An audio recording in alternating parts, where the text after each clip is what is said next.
கணபதியே வருவாய் அருள்வாய், கணபதியே வருவாய் அருள்வாய், கணபதியே வருவாய்.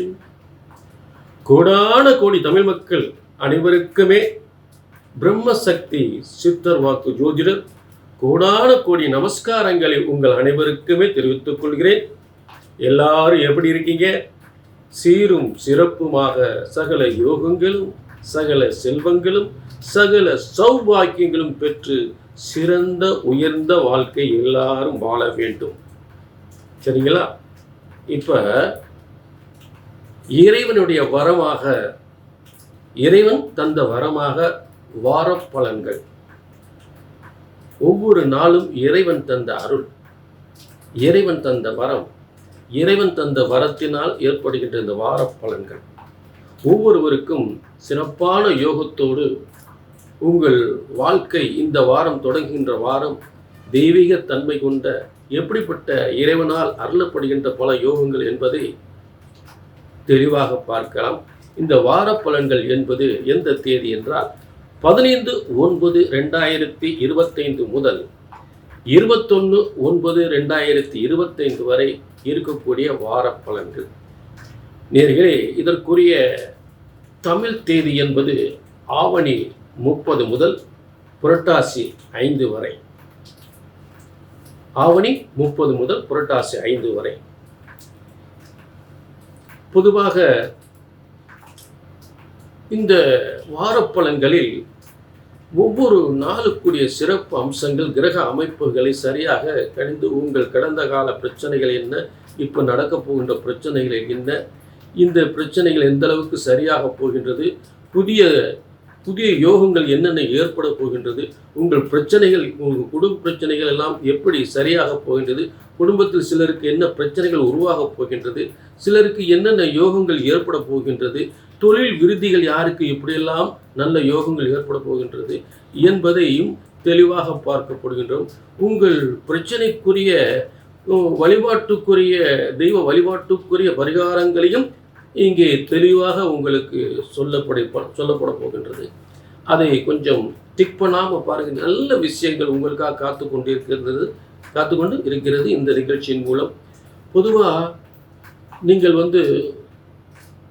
அதாவது உங்களுடைய தெய்வ வழிபாட்டை ஆண்டவன் எல்லாருக்குமே அனைத்து யோகங்களையும் வழங்கப் போகிறார்.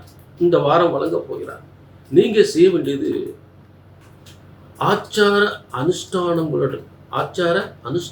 அனுஷ்டானங்களுடன் உங்களுடைய கோரிக்கைகளை ஆண்டவனை நினைத்து வழிபடும் பொழுது, ஆச்சார அனுஷ்டானங்களுடன் அந்த ஆண்டவனை நீங்கள் ஒரு நல்ல ஒரு சிந்தனையோடு வழிபடும் பொழுது நிச்சயமாக ஆண்டவன் அனைத்து யோகங்களையும் வழிபட தயாராக இருக்கிறார். உண்மை வழிபாட்டுக்கு உயர்வு நிச்சயமாக உண்டு. உண்மை உழைப்புக்கு நிச்சயமாக உயர்வு உண்டு. இங்கே உங்கள் சிறந்த யோகங்கள் இந்த வாரத்தில் இப்படிப்பட்ட யோகங்களை நீங்கள் அனுபவிக்கப் போகிறீர்கள். என்னென்ன மாற்றங்கள் உங்கள் வாழ்க்கை தலைகளாக என்ன மாற்றங்கள் இந்த வாரத்தில் ஏற்பட போகின்றது, நல்ல யோகங்கள் என்ன ஏற்பட போகின்றது, என்ன பிரச்சனைகள் எல்லாம் தீரப்போகின்றது, அதற்குரிய தெய்வ வழிபாட்டுக்குரிய ஸ்தலங்கள் என்ன, என்ன பரிகாரங்கள் என்பதை தெளிவாக பொறுமையாக பார்க்கலாம், விளக்கமாக பார்க்கலாம். ஆதார கிரகங்கள் எங்கெங்கே எந்த இடத்தில் எந்த மாதிரி சிறப்பு யோகங்களோடு அமர்ந்து உங்களுக்கு அதற்குரிய பலன்களை வழங்கப் போகின்றது என்பதை ஆதாரப்பூர்வமாக, கிரகங்கள் இருக்கக்கூடிய ஆதாரப்பூர்வ விளக்கத்துடன் அனைத்து யோகங்களையும் உங்களுக்கு தெளிவாக விளக்கப் போகிறேன். டிக் பண்ணாம பாருங்க. ஏன்னா அற்புதமான யோகங்கள் காத்து கொண்டிருக்கிற. டிக் பண்ணாம பாருங்க. இந்த வாரம் என்ன தலைகளாக உங்க வாழ்க்கையை மாற்றப் போகின்றது என்பதை பொறுத்திருந்து பாருங்கள். புரிஞ்சுங்களா? நிச்சயமாக வெற்றி நிச்சயம், வெற்றி நிச்சயம். சரிங்களா? ஆக இப்ப தொடர்ந்து அனைத்து ராசிகளுக்குமே உங்களுக்கு இந்த வார பலன்களை நம்ம பார்க்க போறோம். சரிங்களா? வார பலன்கள் இறைவன் வரமாக தந்த வார பலன்கள், வரமாக தந்த வார பலன்கள். மகர ராசி நேயர்களே, உங்களுக்கான இறைவன் தந்த வரமாக தந்த வார பலன்களை பார்ப்போம். நல்ல கவனிங்க. இந்த வார கிரக அமைப்புகள் மகரத்திற்கு 2ஆம் இடத்தில் சனி, ராகு, குபேர நட்சத்திரத்தில். மகரத்திற்கு 6ஆம் இடத்தில் குரு. மகரத்திற்கு 8ஆம் இடத்தில் சூரியன், சுக்கிரன், கேது. மகரத்திற்கு 9ஆம் இடத்தில் புதன். மகரத்திற்கு 10ஆம் இடத்தில் செவ்வாய். இப்போ இதில் என்ன கிரக மாற்றம் அப்படின்னா, மகரத்துக்கு 8ஆம் இடத்தில் இருக்கிற சூரியனாகப்பட்டவன் 15, 16 2 நாள் மட்டும் இருக்கார். இந்த வார பலன்களில் 2 நாள் மட்டும், 15, 16. நம்ம 15ஆம் தேதி 21ஆம் தேதி வரைக்கும் இந்த செப்டம்பர் மாதம் பார்க்குறோம். இதில் 15, 16 2 நாள் மட்டுமே மகரத்துக்கு 8ஆம் இடத்துல வந்து சூரியன் இருக்கிறார்.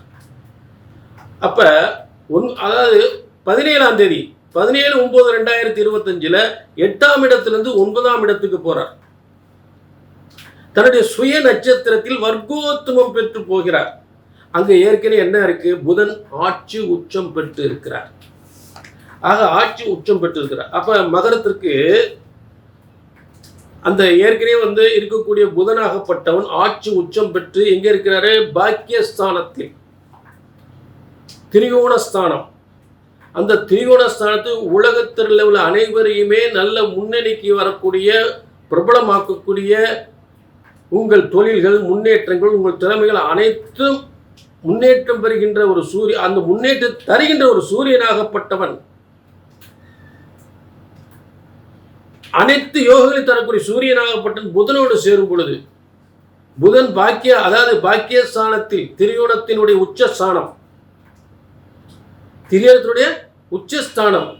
அதாவது இந்த 9ஆம் இடத்தினுடைய கனவுகள்லாம் எங்க இருக்குன்னா, அந்த 9ஆம் இடத்துக்கு 12ஆம் இடமான 8ஆம் இடத்துல. எப்பவுமே ஒரு ஸ்தானத்துல லக்னமா வச்சு மற்ற ஸ்தானத்து பலன் பார்க்கணும். அப்ப 9ஆம் இடத்திற்கு 12ஆம் இடம் வந்து என்னென்ன உயர்வுகள் அடையணுமோ அதை பூரா சொல்லக்கூடிய இடம் தான் அந்த 8ஆம் இடம். அதே 8ஆம் இடம் தொழில் ஸ்தானத்துக்கு, உத்தியோகஸ்தானத்துக்கு, லாபஸ்தானம். 10ஆம் இடத்துக்கு 11ஆம் இடம் 8ஆம் இடம். 9ஆம் இடம் பல உயர்வுகளும், பதவி உயர்வுகளும், செல்வ யோகங்களும், பதவி யோகங்களும், பல காசு பணத்தை கொட்டக்கூடிய யோகத்தை பெறக்கூடிய 9ஆம் இடத்துக்கு அந்த கனவெல்லாம் நனவாகும் சொல்லக்கூடியது 8ஆம் இடம். அப்ப அந்த 8ஆம் இடத்தினுடைய அதிபதி தனது சுயசாரத்தில் உத்திர நட்சத்திரம் 2ஆம் பாதத்தில் வர்க்கோத்தமம் பெற்று அந்த திரிகோணத்தினுடைய அதிபதியோட சேர்றார். அப்ப மகரத்தினுடைய முக்கியமான கனவுகள், நினைத்த காரியங்கள், நினைத்த கல்வி யோகம் என்றாலும், பதவி யோகம் என்றாலும், தொழில் யோகம் என்றாலும் மிகப்பெரிய வெற்றியை ஏற்படுத்தும். மறுக்க முடியாத உண்மை. ஆக காலபுருஷ தத்துவப்படி, காலபுருஷ தத்துவுக்கு 5ஆம் அதிபதியாகப்பட்டவன் அந்த 6ஆம் இடத்தில் பல வெற்றிகள் ஏற்படக்கூடிய இடத்தில், அதாவது காலபுருஷ தத்துவுக்கு 5ஆம் அதிபதி 6ஆம் இடத்திற்கும்,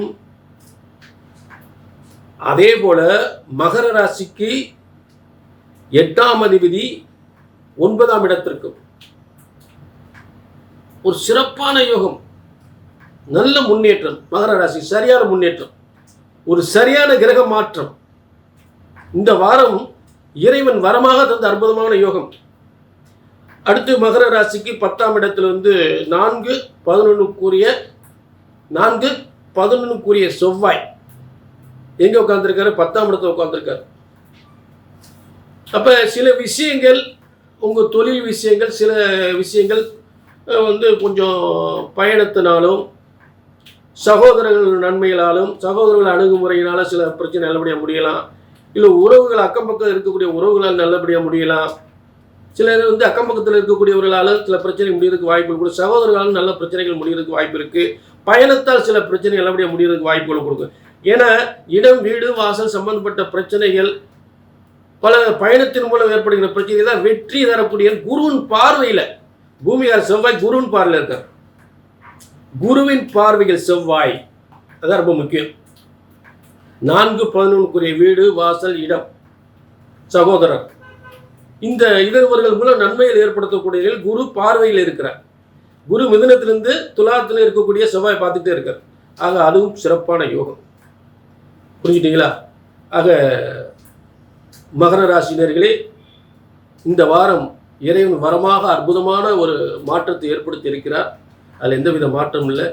இதில் உங்களுக்கு நீண்ட நாள் உங்கள் தனிப்பட்ட ஜாதகம், நீண்ட நாள் உங்களுக்கு இது நடக்கலை அது நடக்கலை அப்படின்னு ஒரு வேதனைப்பட்டு கல்யாண முறையில், இல்லை குழந்தை இல்லை, இல்லை கணவன் மனைவியில் ஏதாவது பிரச்சனைன்னு சொல்லி நீண்ட நாள் ஏதாவது ஒரு பிரச்சனையாக இருந்தால் கீழே நம்பருக்கு நோட் பண்ணிக்கோங்க. ஏன்னா அது எப்பப்போ சரியான்னு சொல்லி பிரம்மன் உங்களுக்குன்னு ஒரு தலையெழுத்தில் எழுதியிருக்கா, அதை தெரிஞ்சுக்கணும், அதை எழுதி நிவர்த்தி பண்ணிக்கலாம். புரிஞ்சுட்டிங்களா? அது கீழே நம்பருக்கு நோட் பண்ணிக்க, ஒரு அப்பாயின்மெண்ட் வாங்கிக்க, ஒரு நேரத்தை ஒதுக்குங்க, தெளிவாக தெரிஞ்சுக்குங்க. சரிங்களா? காலை உருண்டுகிட்டே போகுது, மனசில் போட்டுகிட்டே உருண்டுகிட்டே இருக்காதிங்க. சில பேர் வக்கீல்கிட்ட போய் உண்மையை சொல்லுவாங்க, சில பேர் டாக்டர்கிட்ட உண்மையை சொல்லுவாங்க, சில பேர் ஜோதிடத்தை அணுகி எனக்கு இப்படி இருக்குது இப்படி இருக்குது எது எப்போ நடக்கும், அந்த மாதிரி இந்த 3 இடங்களிலும் சென்று நம்மளுடைய குறைகளை சொல்லக்கூடியது. புரிஞ்சுட்டீங்களா? நீங்கள் தெளிவாக சொல்லலாம், உங்கள் எதிர்கால தெளிவாக தெரிஞ்சுக்கலாம். ஆக மீண்டும் ஒரு நல்ல நேரத்தில் உங்களை சந்திக்கும் வரை உங்களிடமிருந்து விடைபெறுவது 18 சித்தர்களும் முனிவர்கள் உருவாக்கிய பாலச்சித்தர். நன்றி, வணக்கம்.